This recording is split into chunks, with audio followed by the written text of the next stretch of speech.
السلام عليكم ورحمة الله وبركاته. اعرف نبيك. طفولة النبي صلى الله عليه وسلم والصبا للعظماء شأنهم المبكر من أول ولادتهم، فما بالك بالعظيم ده هو سيدنا محمد صلى الله عليه وسلم، سيد الخلق وأفضل الرسل وخاتم الأنبياء، اللي أحاطته العناية الربانية والعناية الإلهية منذ صغره، بحيث أن طفولته متميزة جدا عن الناس كلها.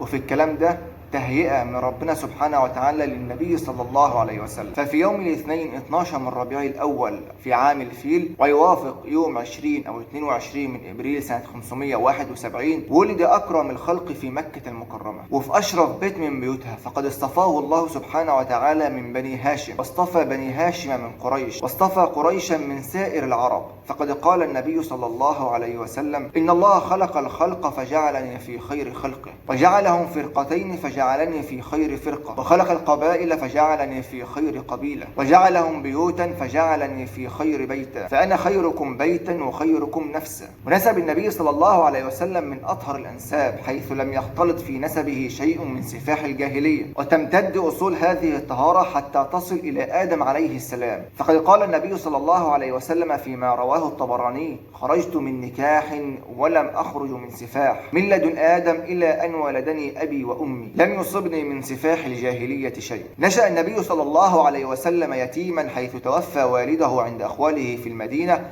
وهو لم يولد بعد، فتولى أمره جده عبد المطلب الذي اعتنى به أفضل عناية، وشمله بعطفه واهتمامه، واختار له من أكفأ المرضعات. فبعد أن أرضعته ثويبة مولاة أبي لهب دفعه إلى حليمة السعدية، فقضى النبي صلى الله عليه وسلم حياته الأولى في بادية بني سعد، ليلقى من مرضعته حليمة كل العناية وحرصها على بقاء النبي صلى الله عليه وسلم عندها حتى إكمال السنتين، لما رأت من البركة التي حلت عليها عند وجود النبي صلى الله عليه وسلم عندها، حيث امتلأ صدرها بالحليب بعد جفافه حتى هدأ صغارها وكفوا عن البكاء جوعا. حتى الماشية بتاعتها في السابق لم تجد ما كان يكفيها من الطعام، فكانت هزيلة، وعند وجود النبي صلى الله عليه وسلم عندها ينقلب الحال 360 درجة، حد ما وزنها زاد وامتلأت ضروعها باللبن. علشان كده تحايلت السيدة حليمة السعدية بإرجاع النبي صلى الله عليه وسلم من عند والدته حتى لا يصاب بوباء مكة زي ما قالت. فأمضى النبي صلى الله عليه وسلم سنواته الأولى في صحراء بني سعد، فنشأ قوي البنية سليم الجسم فصيح اللسان معتمدا على نفسه، لحد ما كان عنده 4 سنين وكان بيلعب مع الغلمان في الصحراء. جاءه جبريل عليه السلام ومعه ملك آخر، فأمسك النبي صلى الله عليه وسلم وشق صدره، ثم استخرج قلب النبي صلى الله عليه وسلم، وأخرج جبريل عليه السلام من قلب النبي قطعة سوداء، وقال جبريل عليه السلام للنبي صلى الله عليه وسلم: هذا حظ الشيطان منك. وبعد كده غسل قلب النبي صلى الله عليه وسلم في وعاء من ذهب بماء زمزم، وأعاد القلب إلى مكانه.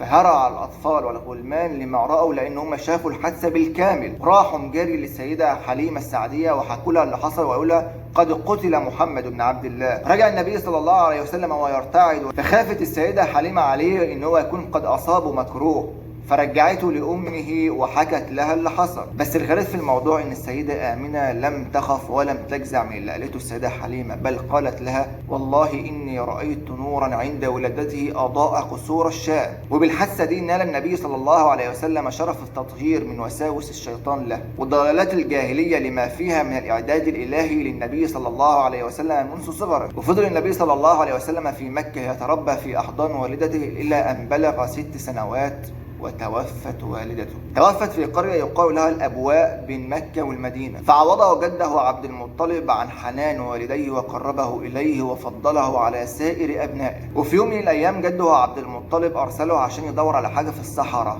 فتأخر النبي صلى الله عليه وسلم، فحزن عبد المطلب جده حزنا شديدا، وقعد يدعي ربنا إن هو يرد إليه. ولما رجع النبي صلى الله عليه وسلم احتضنه جده وقال: يا بني، والله جزعت عليك جزعا لم أجزع مثله قط، والله لا أبعثك في حاجة أبدا ولا تفارقني بعد هذا أبدا. واستمرت رعاية عبد المطلب للنبي صلى الله عليه وسلم طوال 2 كاملين، وبعد كده توفى عبد المطلب لما بلغ النبي صلى الله عليه وسلم 8 سنوات. مين اللي كفله بعد جده عبد المطلب؟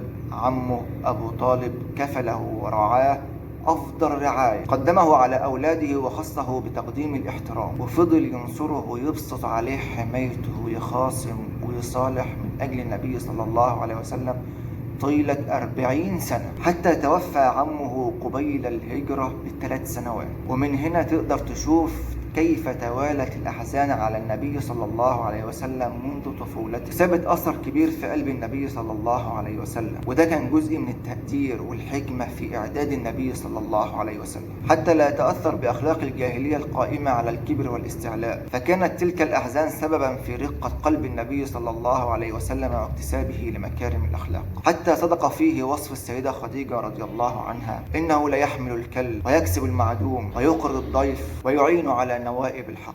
صلوا على من قال: أمتي أمتي.